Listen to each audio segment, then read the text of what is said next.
SEC trade register, but crypto assets definitely are clearly a high risk, as demonstrated by the open public statistics we get on those assets through the internet.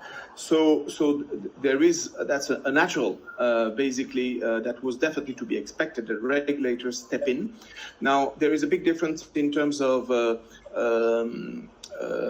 policing the risk-weighted assets on crypto assets to protect the bank's balance sheet and stability versus allowing them to engage in trading activities or becoming exchanges and not holding those assets on balance sheet, but just enabling different investors to trade those assets. So we need to really look at which is the use case that the regulators are targeting, and I would expect it's all about balance sheet and risk-weighted assets that the regulators are targeting now.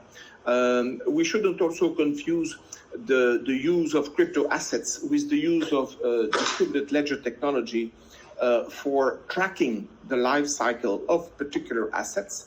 And this is a key theme as part of DMLETR as well, that we are discussing with the Law Commission in the UK in terms of how can the DLT, and public DLT in particular, because we want open interoperable systems, how can open DLT or the public DLT infrastructure help parties track the life cycle of a particular asset. Could be a bill of exchange, a bill of lading, a promissory note, any type of original document.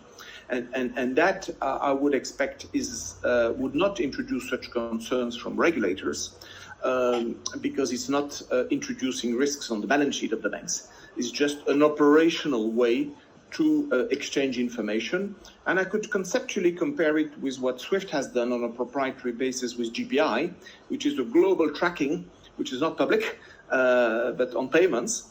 And actually the whole industry is tracking now everything and anything.